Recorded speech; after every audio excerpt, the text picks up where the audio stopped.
का ध्यान भजन करना चाहिए। कुछ लोगों का कथन है कि कैसे ध्यान हो। ध्यान की गति बस एक ही है, जीव को चाहिए सूक्ष्म आहार करे, सात्विक आहार करे, सत्संग करे, अच्छे शास्त्रों को पढ़े, धार्मिक पुस्तकों का अध्ययन करे, तभी जो है जीव को ध्यान लगाने से लाभ मिलेगा। पूजा करने से कोई लाभ नहीं है जब तक जीव कर्म नहीं करे। गुरु का धर्म है आपको सतमार्ग बताना या किसी एक शब्द को दे करके आपको मंत्र रूप में गठित कर देना, और उस मंत्र का जब आप स्वयं नहीं जाप करेंगे, स्वयं कर्म नहीं करेंगे, उनके बताए हुए मार्ग पर नहीं चलेंगे, तो उद्धार नहीं हो सकता। इसलिए भगवान श्री कृष्ण ने गीता में कहा है कि अपना उद्धार आदमी या जीव स्वयं करता है और स्वयं ही उद्धार हो सकता। तो उद्धार स्वयं का अर्थ यही है कि हम नारायण का ध्यान जाप करें, सात्विकी मन से रहें और सात्विक भोजन करें, सत्संग करें, अच्छे व्यक्तियों का संगत करें, बुरों का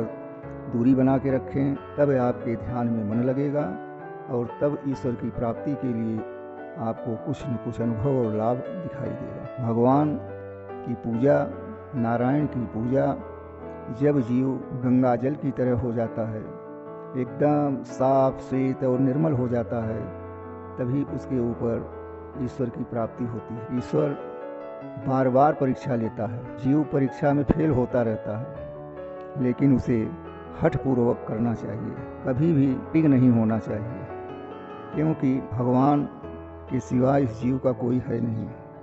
इसलिए जीव को हर समय नारायण नारायण का जाप करना चाहिए या प्रणव मंत्र का जाप करे, अपनी स्वेच्छा के अनुसार राम का भी जाप करे, कृष्ण का भी जाप करे, शिव का भी जाप करे, लेकिन जब तक आप हठ के द्वारा नहीं करेंगे, थोड़े से दुख में आप घबरा जाएंगे, थोड़ा सुख आएगा तो आप परमात्मा को भूल जाते हैं।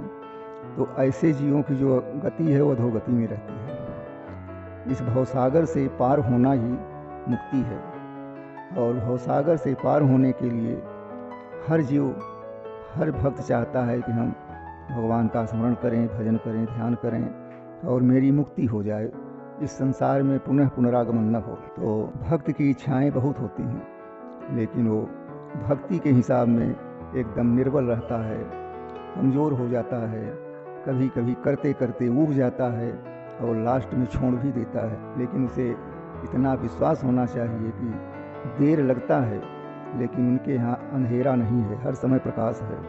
प्रकाश की दिव्यता अंधकार को दूर करना, और अंधकार संसार का जन्म, भवसागर में डुबकी लगाना, आदि आदि जितने भी हैं कर्म, ये सब कर्म सुख और दुख के भोगी हैं।